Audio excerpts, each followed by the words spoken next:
Hi! Now, as some of you will know who saw my most recent community post on YouTube, I am quite interested in getting into live streaming for my Amplifier repair videos. I know that a lot of you who have watched my channel for many years would like to see some more bass demos and flexing up the car, which is coming pretty shortly. The car build is getting very near to completion. It's been a long time and you'll see why when it comes to it. It's a very complicated build, it's a very expensive build, and it is something that is pretty amazing. So that's coming very soon. But the Amplifier videos I initially did just as a kind of one-off thing, as like an introduction to something that I was going to be doing ongoing. But I wasn't really going to video it all the time. But the videos got such a great response and people were saying that they wanted to see more of the stuff. So I started posting up more videos of the repairs that I was working on and interesting amp repairs. I don't video all of them, obviously, it's just too much. But yeah, anything I get in that's interesting or I think that is quite common that you could give a go yourself, having watched the video, I will do a video of. Now, I watch a lot of Lewis Rossman on YouTube, and he does the live streams of Apple MacBook repairs, which is really cool, and his channel is absolutely fantastic, and as is his content. And I was thinking maybe people would like a similar style live stream content from myself for the Amplifier repairs, where you can see the repair happening in real time, ask questions on live chat as I'm doing it. I can then respond in real time to your questions, because I know since I've been doing the Amplifier videos, my inbox has blown up with lots of in-depth questions about lamp repairs that people are working on themselves, and I just don't have the time to reply and guide you through the repair process for every single one of your amplifiers. So if I was doing a live stream and it's live chat, I can quickly back and forth some advice to you guys as I'm working on the one in front of me, and to help out with any that you're working on as well. Now, I don't want the channel just to fill up with amp repair videos, because that's not what my channel is primarily about. So I was thinking either make a new channel, a sister channel for my Amplifier repairs under the NSV brand, which is my company brand for audio, the amp repairs, audio distribution, or keep it on the main channel. And that is one of the questions I asked in the community poll post on the YouTube community, and people said that they were very happy for it to stay on the same channel. So I will probably keep it on the same channel and make a separate playlist for the Amplifier repair videos, so that you can still see some excursion videos and other audio experiments and stuff that I have got lined up on the main channel in the main video feed. Now, obviously, with the live feed videos, they are going to be pretty long. I imagine they'll be an hour, a couple of hours long, perhaps. And people, whilst it's live, can dive in and out and review the bits they want to view, and have go on the chat for a bit, and then leave and see some amp repair. And what I will probably do is, once the live stream has ended and we're finished with the actual live part of that video, I will probably not publish the full video, but what I will do is I will edit the clips from that live stream and compile a smaller, shorter edited version of that live stream, so that people that are watching it later on, when it's not live, can actually view the video without all the gaps in between where I'm doing soldering or whistling or chatting absolute rubbish. So I thought that would be a good idea going forward. It allows there to be live stream content and live interaction with myself for you guys, but also not filling the channel up with 2 4-hour long videos as Lewis Rossman's channel is, or some people complain about that. I personally don't mind it at all. I stick it on in the background and watch him troubleshooting PP bus G3 hot and all sorts of other things. So one of the things I wanted to ask the community, you guys, about, I've not been a bit out of the game with computer technology for a while now. I'm actually still running a trusty, if you guys have been subscribed to my channel for a long time, then you may recognize this computer, this build, from many years ago. It's the same case, it's slightly different in terms, but I'm still running an LGA 775 setup in there. It's okay, it's an Xeon 5470. It actually runs very well for my day-to-day tasks, and I can watch a high-resolution video. I can video edit very well. All my videos, all my editing is done on this machine still to this day. It's got a GTX 560 Ti, really low, cheap, old card. So the specs are very low of this, and I'm conscious about the the fact that this machine will struggle when I am streaming with like 3 or 4 cameras in high resolution to YouTube. So my question number 1 to you guys is going to be, do you think that this system, which compiles of a X5470 overclocked to, I'll probably get it to 4.5, it's currently running at 4 GHz, but I'll clock it to 4.5 if I was doing streaming through it. It's a GTX 560 Ti, and it's 8 GB of DDR2, and it's SSD. I did a test with the YouTube live stream a moment ago. I didn't publish it, obviously, and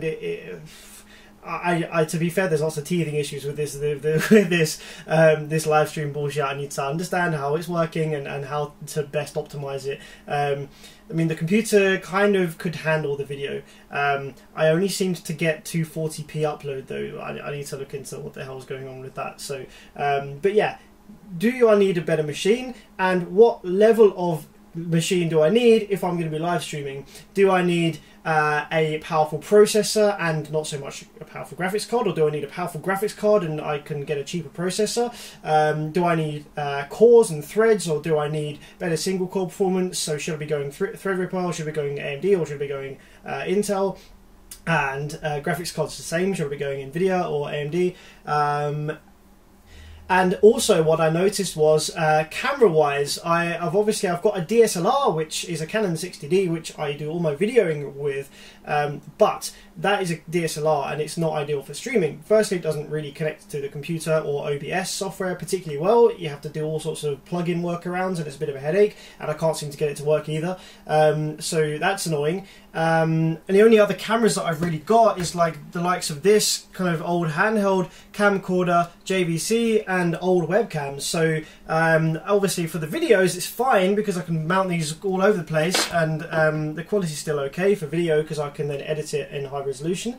But for live streaming, this isn't going to work. This doesn't have a video feed through the USB. It literally just has a component out, so I have to get a video capture card and headaches. So I would rather see whether I can find some USB streaming cameras, something simple that just plugs into my machine and is a good resolution and it has manual focus and maybe zoom, that I can mount to a tripod or other things like that, that just works and it's high resolution, it's consistent, and I haven't got to worry about it.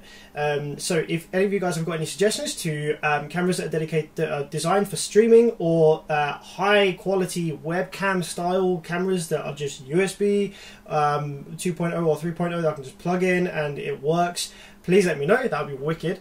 Microphone wise, I'll probably be okay. I do have the Behringer, the industry standard RTA microphone, which obviously I use for RTA testing, but it actually doubles up quite well as a microphone for recording audio and speech because it's very flat. It's a good sounding microphone. It's not an exciting sounding microphone, but it's flat and I can tweak it with the EQ later on.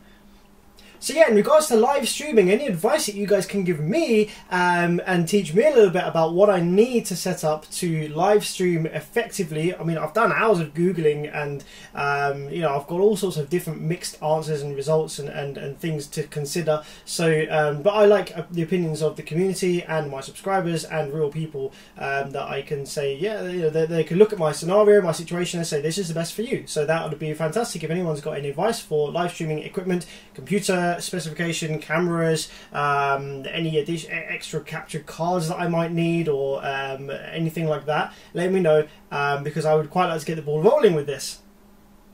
Obviously, if I'm going to invest some time and money into this, setting up a decent live stream setup, the workshop is still pretty janky.